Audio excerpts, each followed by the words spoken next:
E lui è Marvin Gaye qui a Decanter su Rai Radio 2, Sexual Healing. Grande freschezza questo brano che abbiamo ascoltato, sì. Così come grande freschezza aveva il piatto di Aurora Mazzucchelli. Chissà, Andrea, Fede, che vino ci mettiamo? Adesso lo chiediamo ad Andrea, sottolineando il fatto che con Aurora Mazzucchelli abbiamo avuto anche Isa Mazzocchi, Antonella Ricci, presto la grandissima Caterina Ceraudo dalla Calabria, e poi la Klugman, che comunque è considerata una grande cuoca, oltre ad aver partecipato per un anno a MasterChef, e poi ancora delle altre ragazze che stiamo andando a cercare, la Marziale, esatto, domani, e tante altre. Abbiamo voglia di fare questo viaggio al femminile, solo cuoche che sono veramente eccezionali. L'abbiamo capito anche da questa ricetta che è stata presentata oggi.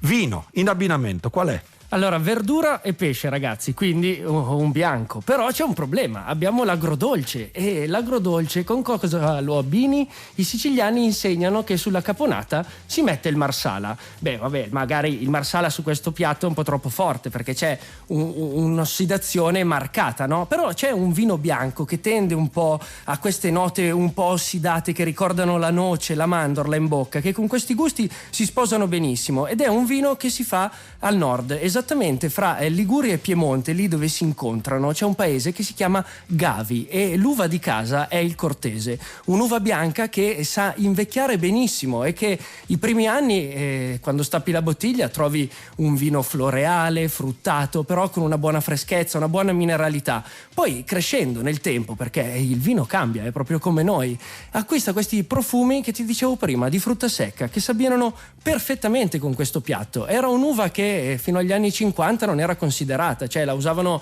per fare il vermouth in piemontesi, no? Oppure venivano preparate delle basi spumante di dubbia qualità.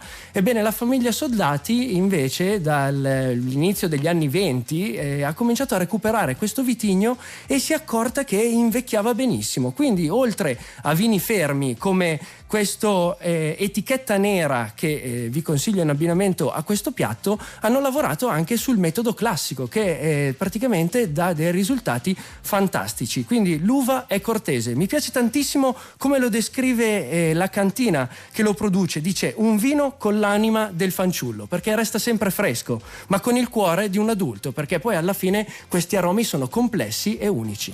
Bello anche il termine cortese da dare a un'uva. Mamma mia, come suona bene. Molto, è come dire educato. Ci piace un vino educato, un vino cortese, gentile, affabile, perfetto, con la simpatia, la gentilezza appunto di Aurora Mazzucchelli. Abbinamento direi perfetto con questo vino delle cantine del grande Mario Soldati. Grande, Soldati, la Scolca. Grazie Andrea, ottimo abbinamento.